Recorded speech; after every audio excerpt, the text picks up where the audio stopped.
Welcome to radio, you guys.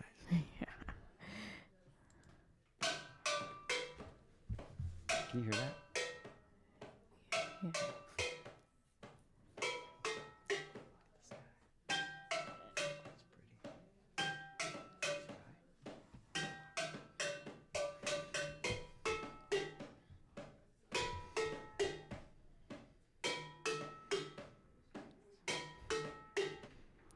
Hello and welcome to Food Freedom Milwaukee.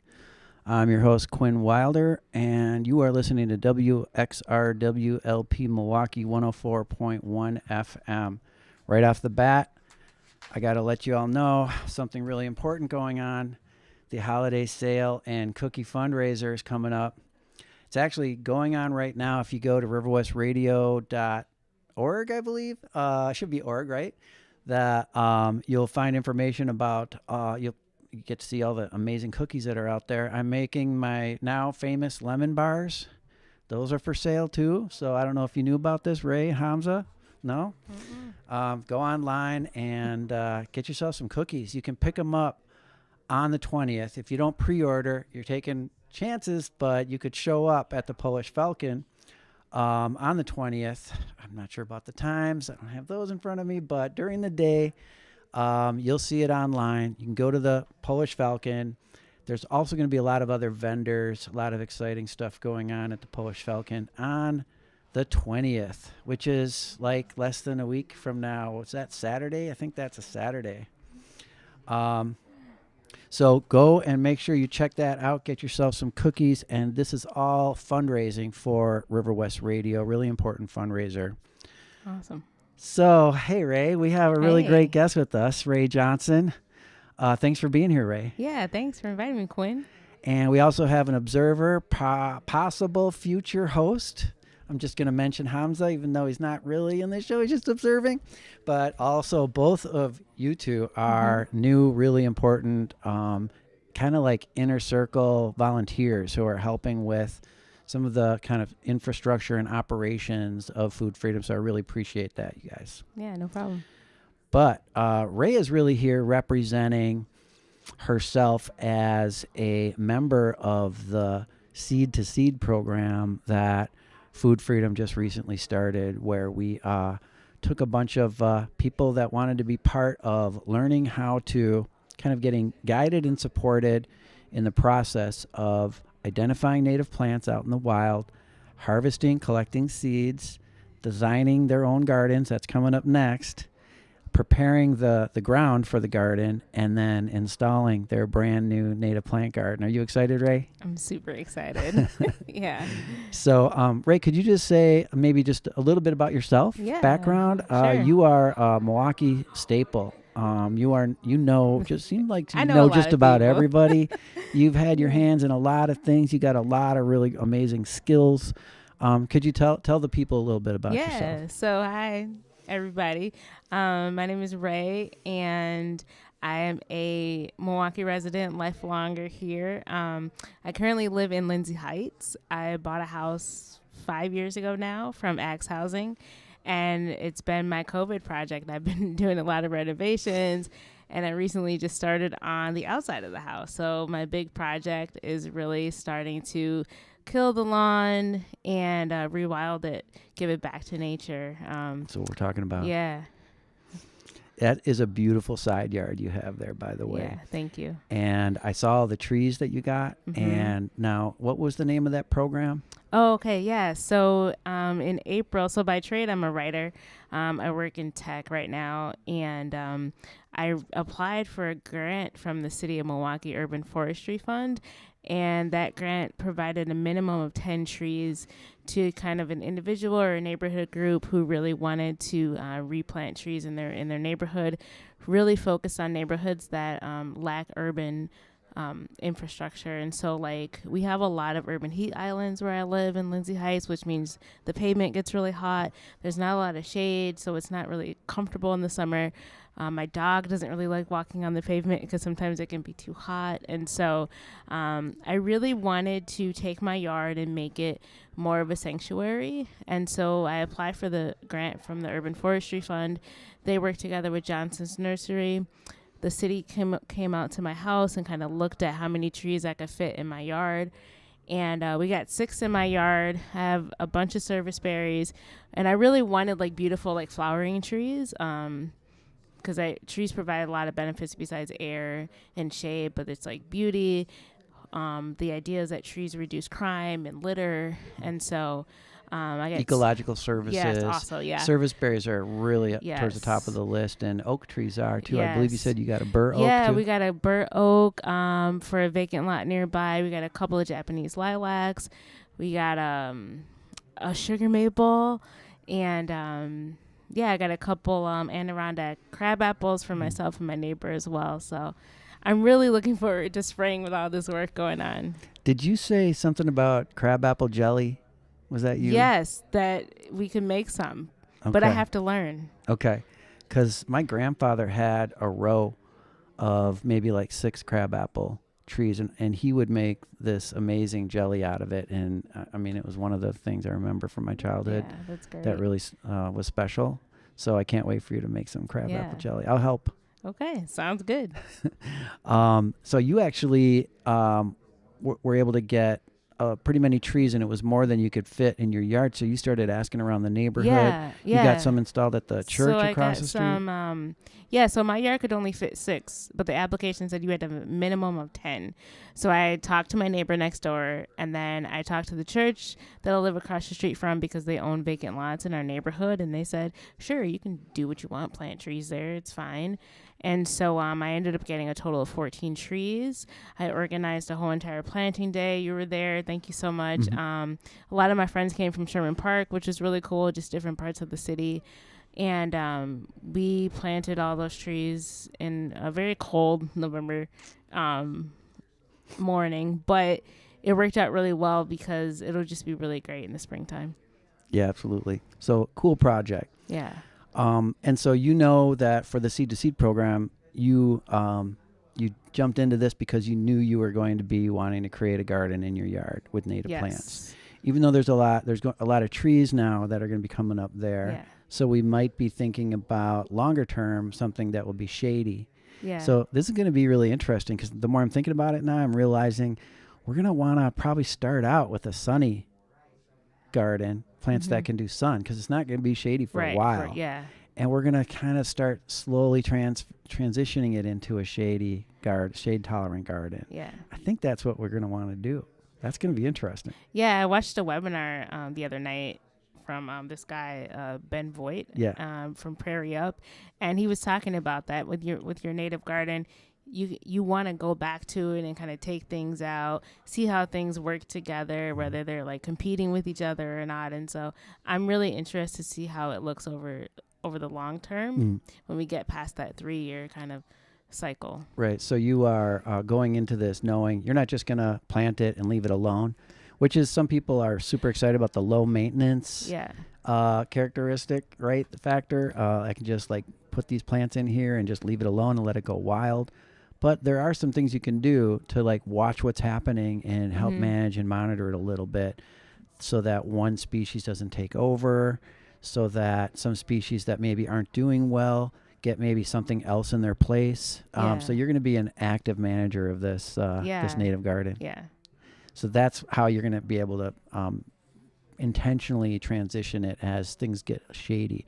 But I mean, we're talking about pretty many years before there's very much shade at all, right? Like at least 3 to 5, I would think. It'll be a while before the trees kind of grow up a bit. Because these trees were not what they call whips, which is very, very young trees that are just like a stick. As I recall, these trees were kind of already had some serious they were kind of like I mean, I don't know. I would say they were like like adolescent. Yeah. Okay. Yeah. So maybe not 5, but more like 3 before they start putting on a few more feet a year. Who knows? Maybe some of them. I think burrs grow super slow. But some of these others might grow a bit faster. So it's going to be fun to see this process. So what has it been like for you so far in the Seed to Seed program, going out and identifying plants and collecting seeds? So the Seed to Seed program has been really beneficial for me. I've been able to meet different people like Hamza and some other people in our group. Sarah, I already know Allie, and we went to a park, and I've been able to learn a lot just from them, because some folks in our group have already started gardening, and I'm able to just kind of learn and remember. It's difficult for me to remember all the Latin names, so I'm kind of working on my Latin a little bit. But that's been really exciting, just to learn from other people, meet different groups. On Saturday, we went to the Ware Nature Center, and I learned from the Wild Ones chapters here in Milwaukee about the work they're doing. And then, like I said, just watching like webinars on YouTube, I've kind of gone down this rabbit hole, Food Freedom MKE video links, which is really from our YouTube beneficial. channel. Yeah. It's been really good for me. But yeah, it's been wonderful. I'm really excited, and I ended up to prepare my yard and my space for the planting. I chased down a tree company, and they brought me a box truck full of wood chips. To kind of start killing the grass, which was a lot of work to spread out, but it'll be great. So now the wood chips part. Now, how thick would you say those chips are? I would say like between 2 and 4 inches. Okay. Yeah. And it was all just grass, right? Yeah, it was just everything was just grass where I've had it. So I'm curious about whether. So I've always been like taught about the wood chips. It's a great smothering method, at least for part of the solution. Yeah. Typically it's cardboard. Yeah. And then wood chips. Did you do cardboard too? I did half of it cardboard and wood chips, and then the other half just wood chips. Just wood chips. So yeah, that'll be another experiment to see what happens in the ground. It will be. So it might have been Benjamin Vogt who wrote this book. This book, Prairie Up, here. And for those on video, let's see, where can we, there it is, right there. You can see the name of the author right there, Benjamin Vogt, Prairie Up. This is the book. I highly recommend this one. But it might have been him that was talking about wood chips. And so there's some pros and cons. Right. And some of it is like if you put them on too thick, you can actually... I think it can really hurt the biodiversity of the soil. Yeah. Even though you want to kill the grass that's on top, although that goes along, that also is a kind of the downside to using plastic tarp to smother, and that seems to be an acceptable risk. One thing I've been thinking about is I've been watching a prairie that I started a year ago, the land on the north side, the little Food Freedom Farm, I call it. And is that we did put a decent amount of wood chips down on there, but then I started realizing like what happens to the plants that propagate themselves by reseeding. So they drop seeds. Right. Those seeds land on a few inches of wood chips. Yeah. They never get to touch soil. So those things aren't going to grow back unless they, I guess, get some help or something. Or if those wood chips, because it can take wood chips like a few years. A couple years to like. Yeah, it's degrade. like more than 2. Yeah. And so that might mean just don't count on those plants that propagate by reseeding to reseed themselves, but maybe we help them out somehow. We move the wood chips apart, and then I'm not really sure how well you kill grass just with wood chips. So that's going to be interesting to see what happens. But try stuff. I mean, yeah, that's what we're doing, right? It's just a big experiment, and then that kind of gives more attention to that kind of going back out and just keep trying new things, right? I mean, that's what we want to do, and absolutely experiment and see what's good for us, but also what's good for the ecology of the land. Yeah, absolutely. So we'll take a look at it, we'll monitor it and see what it looks like, see if the grass looks dead before we start planting. That's going to be great. So, I thought it would be good just to talk a little bit more broadly about how did you get interested in native plants from the beginning? How did you get interested in thinking about urban ecology? Well, I know, so I do have a pretty big yard, which it's like my house, and then I have like 2 other lots where I believe there were houses at one point, in the past. And so I knew I didn't want all that grass. It's just a lot. It's a lot to manage, a lot, it's just a lot to take care of. And so I was talking to my friend Allie one day, and she's like, oh, I met this guy named Quinn, and I'm thinking about putting native plants on the west side of her house. And I was like, oh. So then she told me about your Instagram account. So I went to your Instagram, and I just, again, like went down this whole entire rabbit hole. And I was like, yeah, I could do native plants, and I won't have to like do as much maintenance, right, for the lawn. And I just have been kind of immersed in this for the last 3 months. Yeah, you have. And I have seeds, and I'm like, you got trees, you got seeds, you got all kinds of I'm gonna stuff be winter going sowing in the next couple of weeks here, actually, kind of starting that process. So that'll be really interesting to see how that goes. But yeah, that's really how I got into it. It was just like, I knew that urban ecology, I know that it's important, especially in a place like Milwaukee, and Wisconsin in general. And then I was like, well, I can just do my little part, you know, like, I guess I just figured I could just do my best. And yeah, that's what you do. Yeah. I'm just one person, but you know, I have a lot of grass and I can do what I want with it. So absolutely. And I mean, and you're somebody who has that mentality. Yeah. I've been gathering as I've gotten to know you a little bit. Yeah. Like, if there's something that needs to happen, you will figure out how to make it happen. Yes. That's you strike me as that kind of person. That's definitely my personality. Which is pretty awesome. And I mean, you've kind of, you know, you and I have talked a little bit about your immediate neighborhood and how you have a lot of connections in the immediate neighborhood, family. You've kind of made the neighborhood sort of a, like, trying to build community. Like adopted it sort of, right? As like just. Yeah. Which I we really all, which care is about great my when we block. all do that. Like everyone wants to be in a block where at least one person or more ideally feel like that. Yeah, I really care about my block. When I first got the house, I was like tired of watching people speed by, and I found out how to get a speed hump, so I got one of those, and then things just started like escalating, and now, you know, I see, like, I'm doing this project outside of my house, and my neighbors can see, and they're asking questions, and then my neighbor got a tree, and, you know, we support each other, and I was just out shoveling her snow last week, you know, just, it takes is one person, and it's the kind of a spark that helps. Change the vibe on a block. Yeah. Yeah, and then for me, one of the next big things that we talk a lot about at Food Freedom is community gardening. Yes. And you and I had that conversation really early when we started thinking, are there spaces around here? Is there a space somewhere?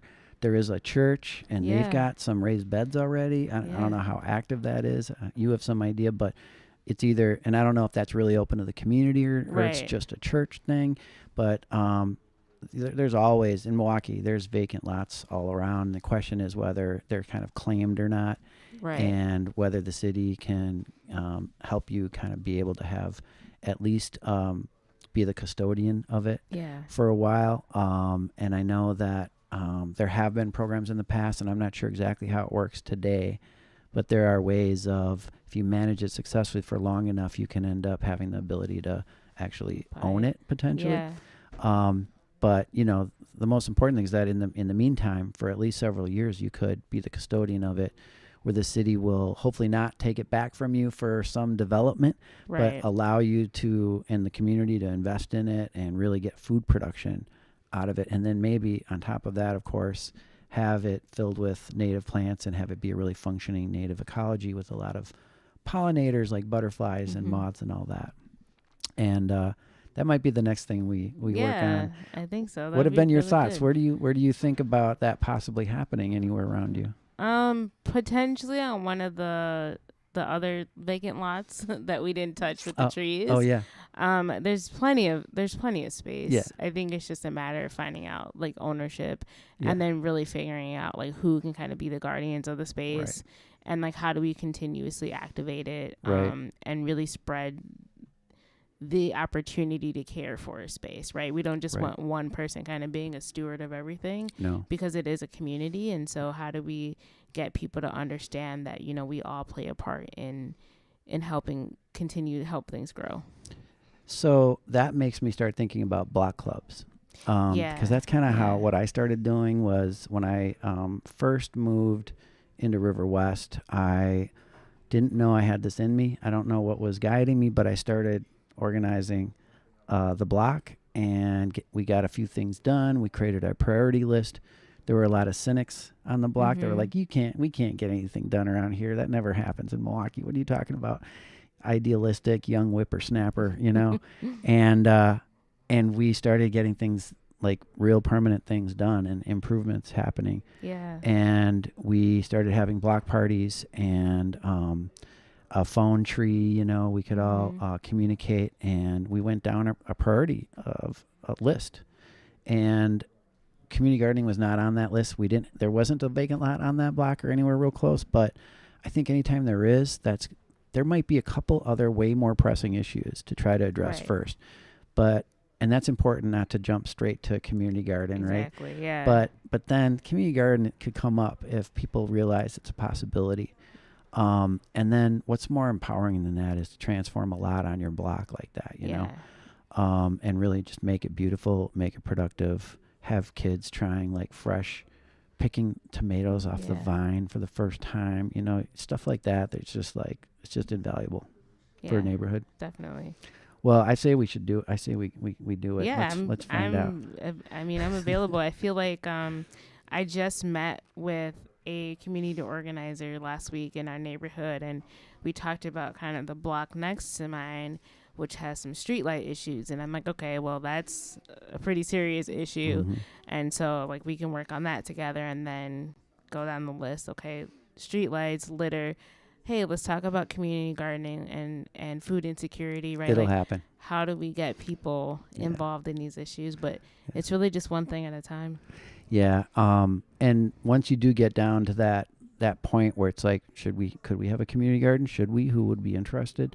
Having, a lot of relationships and knowing people on the block and in kind of every block in every direction from like where the community garden would be. How many people know a little bit about gardening already? How many people maybe they might know stuff, but they might not have physical ability, but they would love maybe somebody who would like to learn, who is more able-bodied, and they could work together and have a single bed together. Like there's so many great possibilities. And what I found that once you've got some people that are interested, and once you have a space that like a vacant lot, or maybe someone's extra big yard or whatever, right, that they're willing to give, and you have figured out, ideally you figure out water source. Yes. Because water is heavy. Yes. And if you don't have some kind of water source, then think about it. You're like filling up buckets and putting them on like a wagon or something maybe, and it's spilling, and it's a lot, right? Yeah. And vegetable gardens can need a fair amount fairly often, especially in hot summers. And so, those are really important considerations. One answer can be, so Food Freedom wants to like lower barriers. And a lot of those barriers are cost, but also things like labor, the resources it takes to make something happen in a community garden, like building raised beds if you can't be part of the VGI Blitz, which I recommend trying for first. But, and then building a water structure. So building like a pergola with a roof and a gutter, and getting a couple big 50-gallon drums or something and setting those up, like so that you can collect. So you can collect water right there. That ends up often being a really important thing to make a community garden work, is getting something like that built.